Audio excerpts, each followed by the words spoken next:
أعوذ بالله من الشيطان الرجيم. بسم الله الرحمن الرحيم. السلام علیکم محترم ناظرین. یہ حضرت صدیق اکبر رضی اللہ تعالیٰ عنہ سے مروی ایک حدیث ہے کہ حضور اقدس نبی کریم صلی اللہ علیہ وسلم نے ارشاد فرمایا کہ ما اصر من استغفر وان عاد فی اليوم 70 مرہ، کہ جو شخص استغفار کرتا رہے، اللہ تعالیٰ سے اپنے گناہوں کی معافی مانگتا رہے، وہ چاہے دن میں 70 مرتبہ اس نے گناہ کیا ہو، لیکن وہ ان لوگوں میں شمار نہیں ہوگا جن کو گناہ پر اصرار کرنے والا کہا جائے۔ تفصیل اس کی یہ ہے کہ ایک جگہ قرآن کریم میں اللہ جل جلالہ نے ارشاد فرمایا ہے اپنے نیک بندوں کا ذکر کرتے ہوئے، اپنے ان بندوں کا جو اللہ تبارک و تعالیٰ کے ہاں مقبول ہیں، ان کا ذکر کرتے ہوئے فرمایا والذین اذا فعلوا فاحشۃ او ظلموا انفسهم ذکروا اللہ فاستغفروا لذنوبهم ولم يصروا على ما فعلوا وهم يعلمون، کہ یہ وہ لوگ ہیں کہ اگر کبھی ان سے کوئی بے حیائی کا کام ہو جائے یا یہ اپنے جانوں پر کوئی ظلم کر بیٹھے، یعنی کسی گناہ کا ارتکاب کر بیٹھے، تو جب اللہ کو یاد کرتے ہیں تو اللہ کو یاد کر کے یہ اللہ تبارک و تعالیٰ سے اپنے گناہوں کی معافی مانگتے ہیں، اور جو کچھ انہوں نے کیا یعنی جو گناہ ان سے سرزد ہوا اس پر اصرار نہیں کرتے، جان بوجھ کر اس گناہ کے اوپر اصرار نہیں کرتے، بلکہ اللہ تبارک و تعالیٰ سے معافی مانگتے ہیں۔ تو اس آیت کریمہ میں اللہ تبارک و تعالیٰ نے بندے کی توبہ قبول ہونے کے لیے گویا یہ ایک شرط کے طور پر بات ذکر فرمائی کہ گناہ کرنے کے بعد اس گناہ پر اصرار نہ ہو۔ اگر گناہ پر اصرار ہو تو پھر توبہ کارآمد نہیں، لیکن اگر گناہ پر اصرار نہیں ہے تو پھر اللہ تعالیٰ سے جب توبہ مانگیں گے تو اللہ تبارک و تعالیٰ قبول فرمائیں گے، گناہوں کو معاف فرما دیں گے۔ یہ تو آیت کریمہ کا ترجمہ ہے۔ اسی آیت کے حوالے سے اس حدیث میں رسول اللہ صلی اللہ علیہ وسلم نے ارشاد فرمایا کہ جو شخص استغفار کرتا رہے مسلسل وہ اصرار کرنے والوں میں شمار نہیں ہوگا، چاہے دن میں 70 مرتبہ گناہ کیا ہو، لیکن وہ اصرار کرنے والوں میں شمار نہیں ہوگا، کیونکہ استغفار کر رہا ہے، اپنے اس فعل پر نادم ہے اور اللہ تبارک و تعالیٰ سے مغفرت طلب کر رہا ہے، تو اس کو اصرار کرنے والوں میں شمار نہیں کیا جائے گا، پھر بھی اللہ تبارک و تعالیٰ اس کی توبہ قبول فرما لے گا۔ یہ توبہ اور استغفار اللہ تبارک و تعالیٰ نے ایک ایسا نسخہ تریاق عطا فرمایا ہے ہم سب اللہ کے بندوں کو کہ اس کی موجودگی میں شیطان کا کوئی وار کارآمد نہیں رہتا۔ ہمارے حضرت والا قدس اللہ تعالیٰ سے رو فرمایا کرتے تھے کہ جب اللہ تبارک و تعالیٰ نے انسان کو پیدا کیا تو انسان سے بھی پہلے شیطان کو پیدا کر دیا تھا۔ شیطان کی تخلیق پہلے ہوئی، آدم کی تخلیق بعد میں ہوئی، تو انسان سے بھی پہلے شیطان کو پیدا کر دیا تھا، جس کے معنی یہ ہے کہ وہ شیطان اس لیے پیدا کیا گیا تھا، اس کا مقصد تخلیقی یہ تھا کہ جو آدم علیہ السلام بعد میں پیدا ہونے والے ہیں ان کی اولاد کو یہ بہکائے گا، گویا گناہ کے سبب کو اللہ تعالیٰ نے پہلے سے پیدا کر دیا اور انسان بعد میں پیدا ہوا. تو گویا جب انسان کو بھیجا اس دنیا میں تو ساتھ میں شیطان کو لگا کر بھیجا. اب یہ شیطان کیا تھا؟ یہ ایک زہر جو ہلاک کرنے والا انسان کو.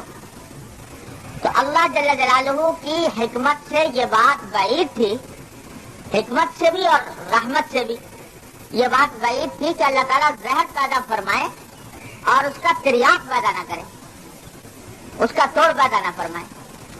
تو اللہ تبارک و تعالیٰ نے زہر بھی پیدا کیا، شیطان اور نفسانی خواہشات یہ زہر ہے، لیکن اس زہر کا تریاق بھی اتنا آسان بنا دیا، اتنا آسان بنا دیا کہ ادھر سے یہ زہر انسان کو کاٹے اور ڈسے اسی وقت انسان تریاق استعمال کر سکتا ہے بغیر کسی ادنا محنت کے.